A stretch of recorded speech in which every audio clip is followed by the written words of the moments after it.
शक्तिपीठ महामार्गाच्या नव्या आराखड्यामुळे कोकणच्या व्यापार आणि पर्यटनाचं कंबरडं मोडणार असून हा प्रकल्प कोकणवासियांच्या हिताचा नसेल तर शिवसेना स्टाईलनं रस्त्यावर उतरून संघर्ष केला जाईल असा इशारा उभाटाचे माजी आमदार वैभव नाईक यांनी दिला। माजी आमदार वैभव नाईक यांनी आज सायंकाळी उशिरा कुडाळ MIDC इथं पत्रकार परिषद घेतली, त्यावेळी ते बोलत होते। या पत्रकार परिषदेला अमरसिंग सावंत, राजन नाईक, बबन बोवाटे आणि कार्यकर्ते उपस्थित होते। पाहूयात। शक्तिपीठ महामार्गासंदर्भात सिंधुदुर्ग जिल्ह्यामध्ये शक्तिपीठ महामार्गाला कुठलाही फायदा होणार नाही। उलट पक्षी शक्तिपीठ मार्गामुळे सिंधुदुर्ग जिल्ह्याच्या पर्यटन आणि व्यापारी दृष्टिकोनाला मोठा नुकसान होणार आहे। शक्तिपीठाची घोषणा माननीय मुख्यमंत्र्यांनी केली आणि त्याला शेतकऱ्यांचा विरोध आहे हा भाग एक आहे, परंतु दुसऱ्या भागामध्ये शक्तिपीठ महामार्गाचा नवीन जो नकाशा आलाय त्या नकाशामध्ये शक्तिपीठ मार्ग राधानगरीपर्यंत आलेला आहे आणि राधानगरी मार्गे तो पात्रादेवीपर्यंत शक्तिपीठ मार्ग पोहोचणार आहे। परंतु आपण बघितलं असाल की जर शक्तिपीठ महामार्ग हा पात्रादेवीपासून सुरू झाला तर तो सातारापर्यंत पॅरलर रोड शक्तिपीठ मार्ग राष्ट्रीय महामार्ग पुणे बँगलोरला पॅरलर साताऱ्यापर्यंत आहे आणि साताऱ्यापर्यंत पॅरलर असल्यामुळे साताऱ्यापासून मुंबईला जायला हा रस्ता अधिक सोपेचा होईल।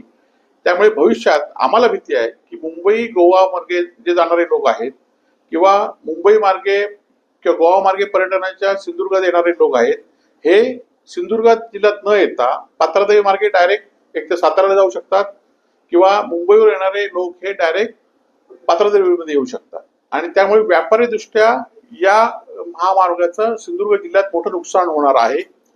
त्यामुळे हा महामार्ग खरं तर महामार्गाला आमचा विरोध नाही आहे, परंतु जर हा महामार्ग राधानगरीमध्ये येत असेल आणि 30 किलोमीटर मुख्य गोवा मुंबई मार्गाला तो जोडत असेल तर या महामार्गामुळे कणकवली, कसाल, ओरस, कुडाळ, सावंतवाडी ह्या भागाला याचा फायदा होईल।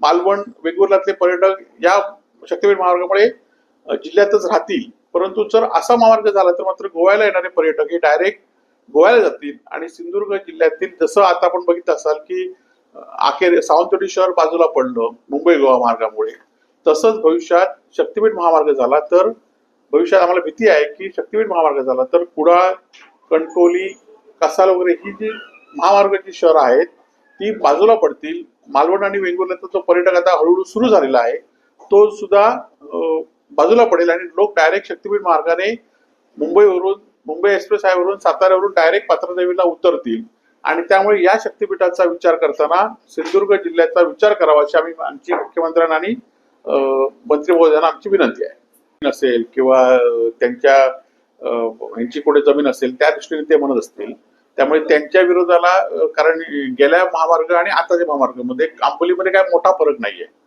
पण राधानगरीपर्यंत तो महामार्ग आलाय हा मोठा फरक आहे। चंदगड वगैरे काही गावं वगळलेली आहेत, परंतु मी सांगितल्याप्रमाणे जर शक्तिपीठ मार्ग आपण व्यावहारिकदृष्ट्या विचार केला तर एकदा गोव्यातनं बसलेला पर्यटक डायरेक्ट साताऱ्यामध्ये जाईल आणि त्यामुळे आपल्याकडचे हे 3-4 भाग हे होतील।